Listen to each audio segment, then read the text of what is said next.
Hello, hope everybody's doing well. We are here for our weekly anchor message where we will be receiving our spiritual lessons for the week. And if you guys want to get the weekly anchor message, the weekly alchemy message, and the weekly reflection message a little earlier, then you guys can check out my Instagram at Liz_Taylor_magic, where I post those Monday, Wednesday, Friday, midday.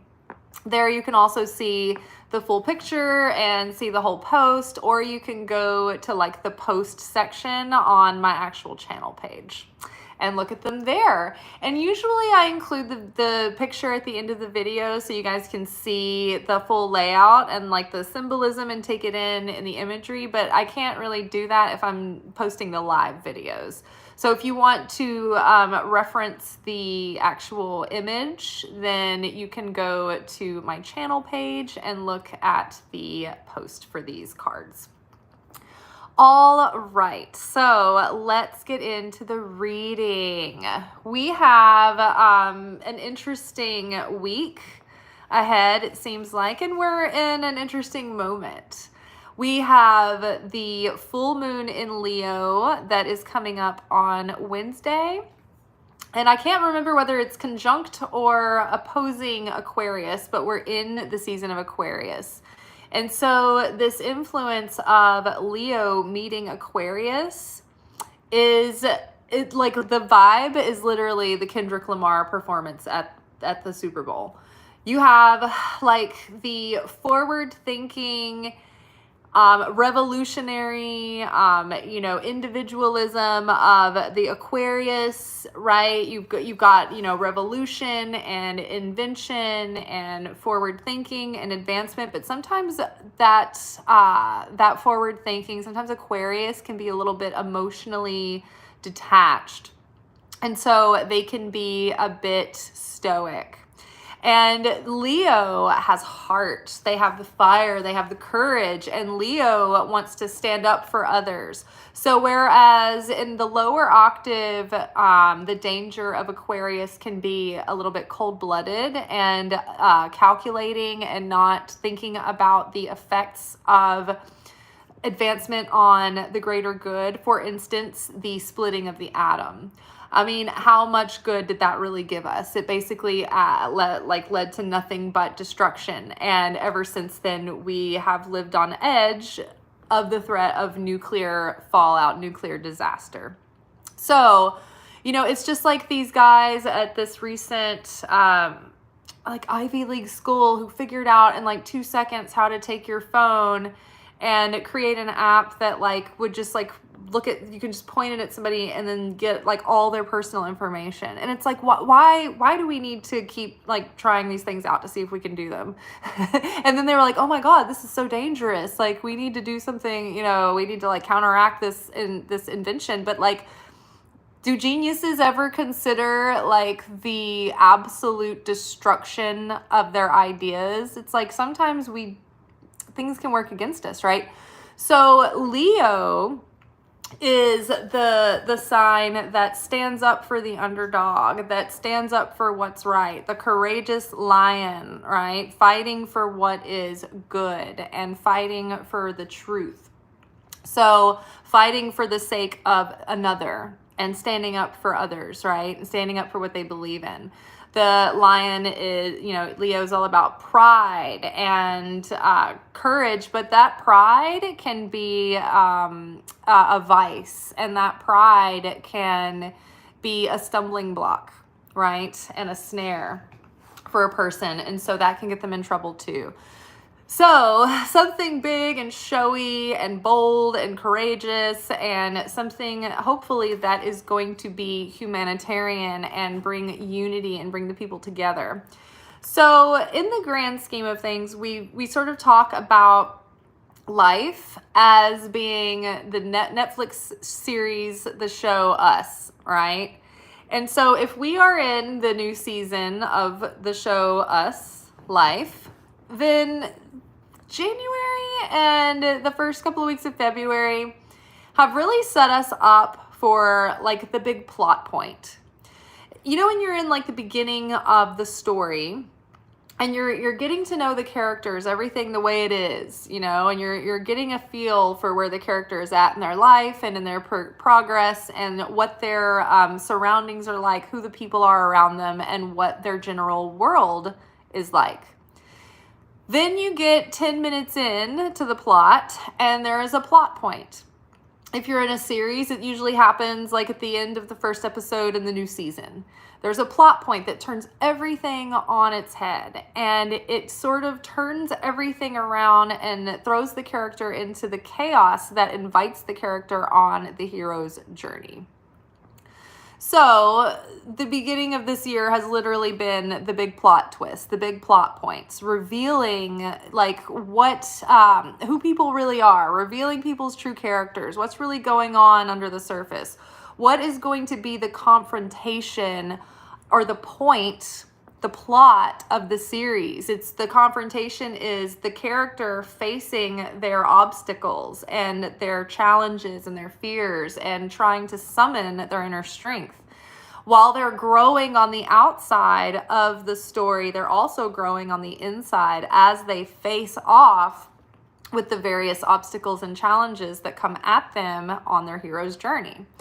So our first card up from the Wild Unknown Archetypes is Aletheia, which is truth. And this is not like people's subjective truth. This is that cosmic truth, the truth that reigns true through dimensions, and that is mirrored in nature and in art and in scripture and in everywhere you see. It's like nature tells the stories over and over again. Life tells the story again and again. It's like when you see these same themes everywhere. When Jesus said, "You will live the truth and you will know the truth and the truth will set you free," it means that when you understand something through experience, through firsthand experience, you cannot unknow that, and nobody can tell you different. And that sets you free from anyone trying to pull the wool over your eyes or manipulate you or trying to control you or exploit you, because you know the truth, right? And nobody can tell you otherwise. Now, this matches the daily portion of Torah that goes with this week, because so there's a weekly portion of Torah that corresponds every week, and there's a daily portion of the Bible that you read that goes, you know, with the energy of the week. There's a portion assigned to every day of the year that should theoretically support us in awakening and correcting and healing our soul, so that you could correct theoretically your entire tikkun within 1 year. So every day has a corresponding piece of Bible that is attached to it that is there to support you. So this week's portion is called Yitro, or Jethro. Jethro was Moses's father-in-law. And Jethro was a high priest of black magic, and he was very, very negative. But the scripture actually exalts Jethro because Jethro had ears to hear, and he listened.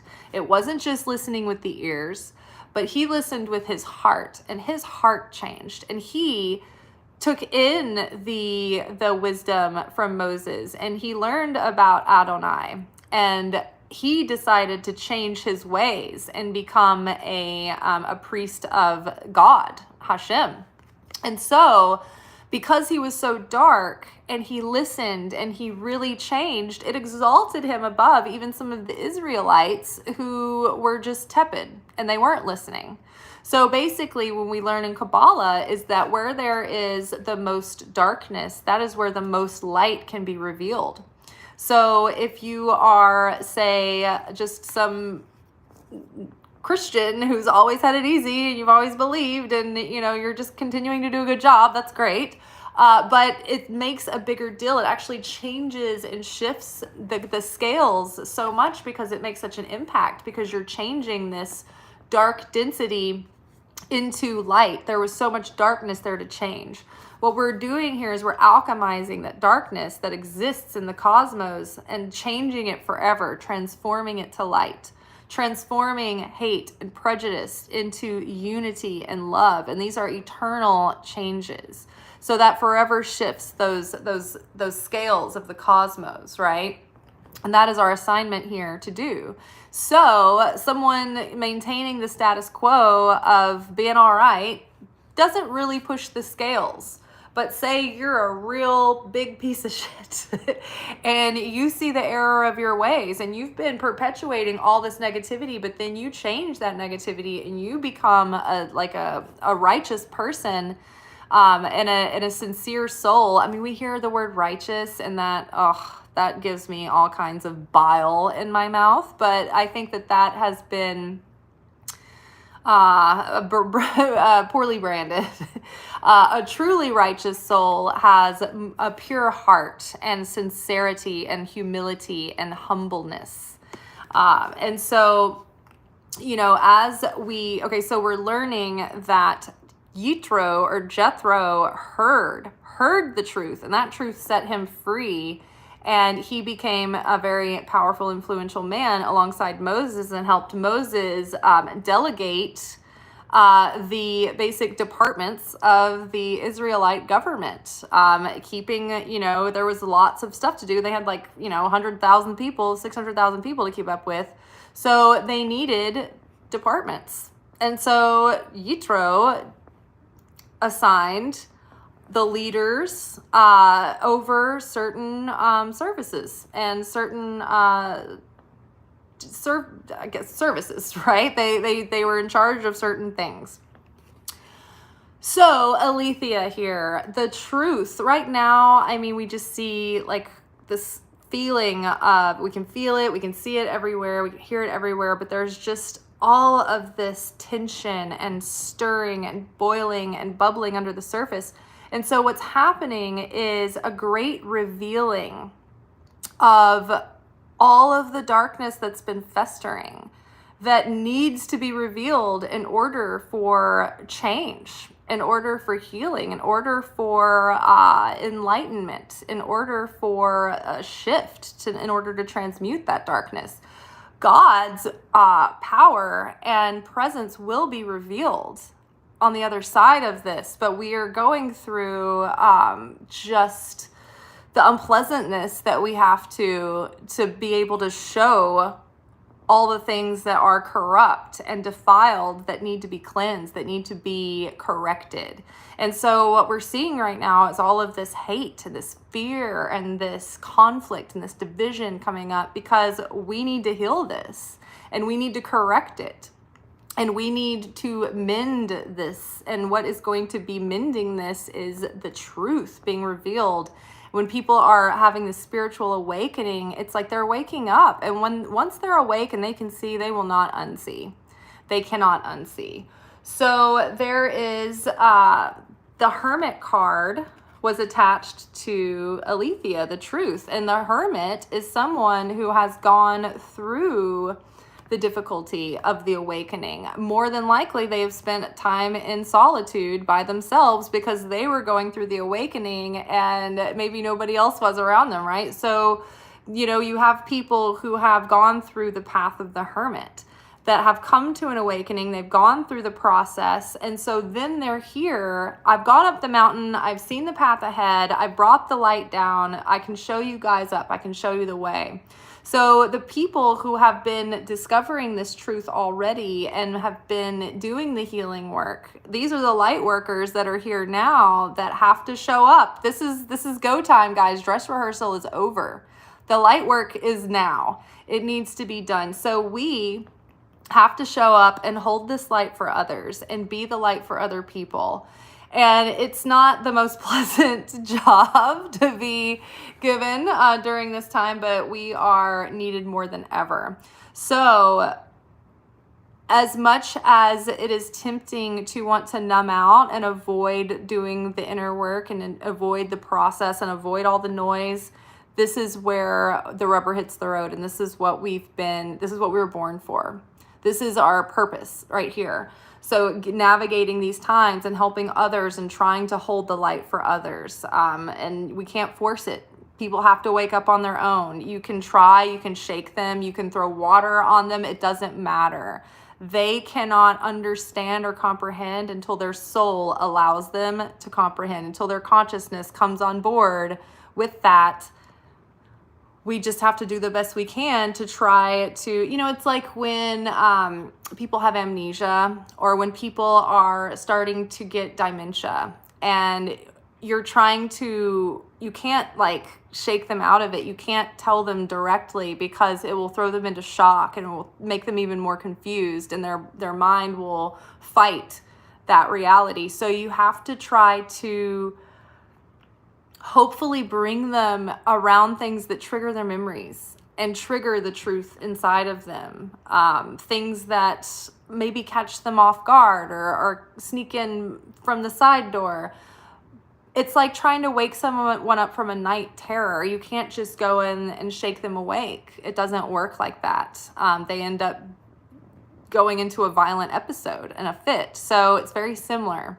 So we have to do what we can to love one another and steward one another and shepherd one another through this. And hopefully by holding up the lights, eventually the light will get through. But it definitely won't happen through force, and it's not going to happen with tit for tat, because people double down in their darkness and in their fervor.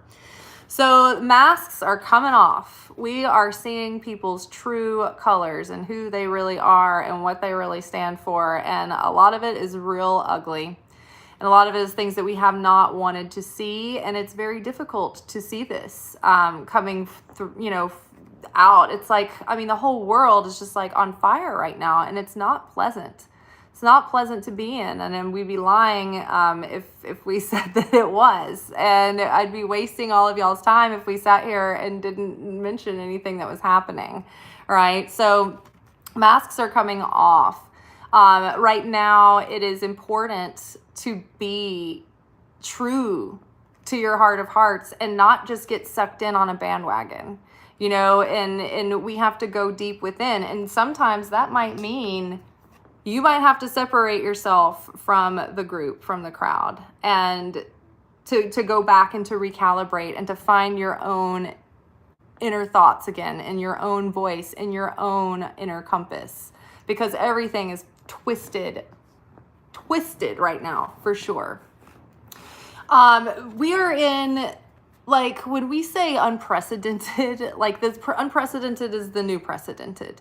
But the astrology of this year is like the likes of which that hasn't been seen. I just went to like this presentation last week, and the astrologer was going in she started her presentation by pointing out that we haven't had these kind of astrological placements since the beginning of human language. So in humankind, like, has never seen the kind of aspects that are happening right now.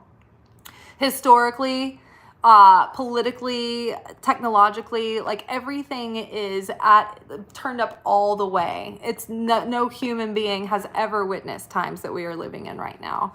And so these times will be remembered in history, and people will be remembered for the sides that they were on during this time. And so we have the King of Wands here, who's beating his drum and on fire. And this is the courage of conviction that we need, but we're also working against people who have even more fervor and even more zeal, right? So we have to temper that, because when you are zealous, that is used against you. People who are intelligent can see that someone's zealousness and someone's lack of emotional sovereignty is an easy target for manipulation and control. And so it is so important right now to know what you really stand for. And not only know what you stand for, but why. Why do you stand for that? Because that will tell you everything about what you're standing for. Many times, if you keep asking yourself, why do you want this? Why is this so important to you? You will find out that it has nothing to do with anything that you thought, that it probably has something to do with the fact that you went through trauma or some kind of traumatic situation as a child, or you were hurt very bad as a child, or you had a very unstable home. And so, things that you are so fervent about now has a root that is unattached to anything that you're attaching it to. So that's why we have to do this like self-reflection. Okay, what is this really about? Is this about that thing? Or do I have baggage attached to this thing that goes back even further and even further? All of us have a wounded inner child that is driving the ship until we take time to listen and meet with that inner child, let them off burden their concerns and their fears, and we start to heal that child. Otherwise, we are being reactive to life, and we're not sovereign. We're not using our free will or self-control. We're just being completely controlled by a terrified inner child who's driving the ship and making the choices. So again, what do you stand for and why? Right? Then we talk about things like, what is your heart telling you, or what really resonates with you? But the thing is that people's hearts, if they're not healed, if they haven't done any work, their hearts are twisted and their hearts are corrupt. So you can't trust your heart always to tell you the right thing to do unless you know how to listen below the surface noise, the surface level of the choppy water. You got to go down deep to the still waters. You've got to hear past the filters of assumption, right? So you have to go down into your heart of hearts. And just because something resonates, like people's anger resonates, people's fear resonates. Get with, like, if you know someone's easily afraid, scare them about something and see how easy it is to control them, right? So it's not safe enough for some people who don't know how to critical think or think for themselves or check in with their virtue and their morals and their ethics and their values. Like, all of that can be totally screwed up too. And so then people are just doubling down. Well, I resonate with this and it aligns with my morals and what if you're way off base? So we need to do the self-reflection and be very, very honest, because we will stand and face consequences eventually. Judgment day will eventually come. And when I'm standing before the heavenly courts, I'm going to feel like I am in integrity and I have followed my heart in the way that I know how to, for the good, and for not just for myself alone, but for others, for other people's good, so that other people can be uplifted as well. So it really matters. The history will tell what happened in these days, and it is going to be on the record. The tier here, there's a lot of grief happening right now, because no matter who you are or where you live in this world and whose side you're on or not on, you are being disillusioned. Like, everyone is being disillusioned in some sort of way right now. So everyone has this, everyone's on edge, right? And everyone's seeing past something that they didn't know was this, or, something has disappointed me greatly, or, whatever it is. We're all being disillusioned in one way or the other. So there's this collective grief going on right now. But as we know, grief isn't linear, right? It's all over the place. It's messy. So you've got the sadness, you've got the anger, you've got the bargaining, you've got the denial, you've got everything. And so everybody is just grieving, and basically like shrapnel bouncing and ricocheting off of every rough, sharp edge there is. So we have to choose to be the salve, choose to be the cooling, soothing influence in this world that feels like it's being torn apart, right? The Page of Swords is here with this tier, And this is sort of like, to me, it's like looking on and seeing that, like, okay, so the Page of Swords, the Page of Swords is a character that is hot-headed and impulsive, and it kind of goes to any means necessary. Kind of can be a little shady at times, can be corrupt, can be the stalker or the little spy. So it's like we're seeing this, and it's like causing so much grief to see the means that people will go to just to get what they want, and what they will do, and what their price is.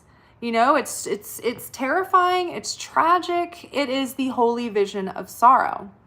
There is a mystical experience called the holy vision of sorrow, and it's connected to the supernal feminine, the dark mother.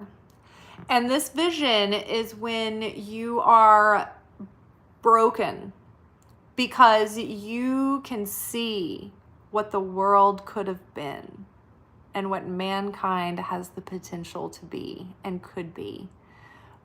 But we see the discrepancy of what it is not. And so we can see, okay, this is what we've done with the world, and this is where we're really at, and this is what we actually have, but this is what it could be, and this is what we have instead. This is where our darkness has led us to, right? And so it's this sorrow that's not crying for yourself, but you are weeping for the state of the world and for humanity. And so we need to take that grief and turn it into our inspiration to make positive change, to take positive actions, to help one another, to lift one another up, to try to support people who need help, right? To try to use our creativity to solve the world's problems, not create more for ourselves. We don't need a million robots taking up space and valuable resources and water to do everything for us, to take our jobs away from people. Are like, oh, pretty soon we're gonna have robots to do everything and we'll be able to just make art. And it's like, whoa, how are you gonna pay your bills? Like, when the robots take your job. Like, we have to do things, we have to come up with creative ideas that heal the planet and get us more back to a more natural way of living that's not so completely dependent on technology and electricity to work. We can't completely detach ourselves from our physical skills and our instincts and our relationship with nature, right? Have you guys ever seen the movie Idiocracy?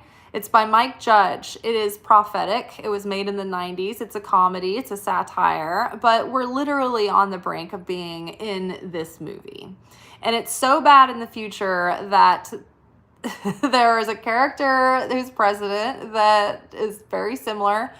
And they have completely become so detached from nature and education that they are trying to water the crops and the fields with Gatorade. So this is like, you know, what we're dealing with, right? And so we've got to get back in touch with our humanity and our planet and the soul of our planet and the soul of humankind. We're selling it off, honestly, and it's terrifying. And so all of this is happening.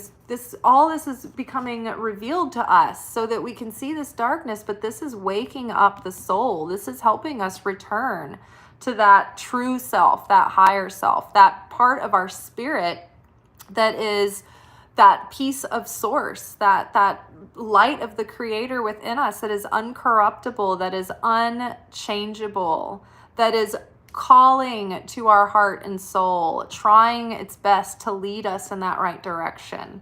And so we have the Lovers card coming out at the end, our last card. And so the Lovers card is about making choices from the heart and making choices from love. And so the traditional tarot depicts the masculine and the feminine standing in the Garden of Eden, and Archangel Raphael is behind the two. The feminine is looking up to Archangel Raphael, while the masculine is looking to the feminine. The feminine represents our soul and our spirit, who is looking to guidance from the angel Raphael, who's looking to be led by the divine. Whereas the masculine, which is our outer expression, is looking to the feminine to lead him, looking to the feminine to tell him what Archangel Raphael is saying. So that means that our conscious personality is,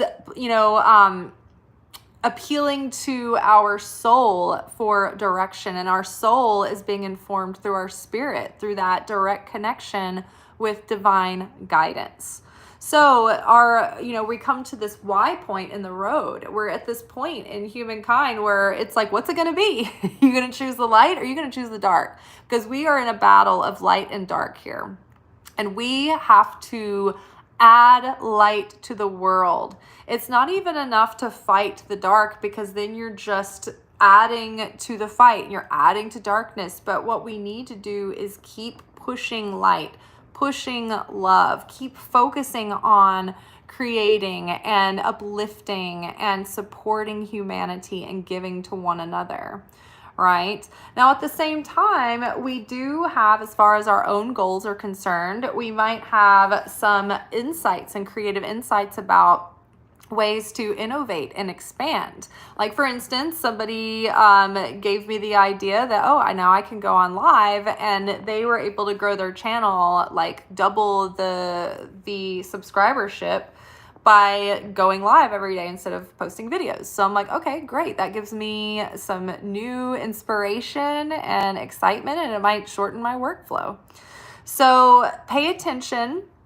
You might have some creative inspiration, some renewal of energy, but I think you're going to have more clarity and more direction, and a bit more decisiveness too. I can feel the brain fog lifting. Like between the end of December and I guess maybe up until like a couple of days ago, I just was like in such a fog, in such a malaise, in such like I felt like I was just walking around in a bubble. But now I'm like, I'm ready to go. I'm spry. I'm focused. I'm excited. I'm getting up earlier, like feeling motivated. So I think that this Leo full moon is going to be very zesty and empowering. It's going to give us a lot of sparks and fireworks and all that to look forward to. I shudder to think, but I think that this is also good because I think it's getting people in a more positive state of mind again, and feeling they're past the onslaught of shock and awe, and now we're feeling spry and spunky and ready to give it our best. Well, I think we're getting our balance back from having all of this chaos and upheaval kind of coming at us from every angle all at once. And, at some point you're just like, I just need to get through this week, and then we'll see what happens next week. But I think we're there. I think we're like, all right, we're just going to have to keep on living through Armageddon. And I'm going to keep on doing my thing, and we're going to keep on keeping on, and we're going to be strong, and we're going to be doing this together, and we're going to be spreading love and light, and that in the end is going to win. I was reading through the Gnostic Gospels, and I was reading there's a portion after the book of the Gospel of Philip, and it is the nature of the rulers, and it's talking about the archons. And I just started to read the introduction, setting up like the scene for that book. And they were talking about how the Gnostics take evil very seriously, and they're always sort of preoccupied with this battle of light and darkness, more so than any of the other like scripture and texts. It's very focused around evil is a very real threat, and we must overcome this. But it does say that if we are vigilant in fighting darkness, that the light will overcome darkness. But this is our assignment at this point in time. This is what is being asked of humankind, is to show and prove that we choose the light, that we choose it with every fiber of our being, all day, every day, checking back in and asking ourselves, did I just choose the light, or did I just slip into the darkness, and reframe it for myself, right? Because everything counts, and we are pushing the scale of the cosmos. Every time we overcome our own hate, our own prejudice, our own darkness, our own laziness, our own fear, our own lack, our own doubt, every time we overcome those tendencies in us to want to destroy, then that actually breaks apart that darkness, and it transmutes that into light that will perpetuate as light forever and ever and ever. Because the law of conservation of matter says that matter cannot be created nor destroyed, it can only be transmuted. And so everything that's here in this universe has its place. And it's not that it's necessarily acceptable. The darkness isn't acceptable. We are absolutely required to heal, to fix, to correct that darkness, but we can't get rid of it, right? It'll just pop right back up. What happens when you kill a bunch of cockroaches? They're going to come right back because there's a nest somewhere, right? So you have to completely tear the house inside and out, moving all the furniture, cleaning everything. It's a process. It's not just a smash the bug and it's done. There's going to be another bug, right? So you have to look at what is the root cause behind a sickness or an infestation or whatever problem it might be. And you have to address the root, because the symptoms, it doesn't matter. It's topical. This is Western medicine to address the symptoms. What we need to do is go into the root cause. Go to the spring to see what's contaminating the water. All right, you guys. I hope this serves you well. I hope that tomorrow's manifestation oracle message is super fun and gives us some good news. And I will see y'all tomorrow for that. All right. In the meantime, peace be with you.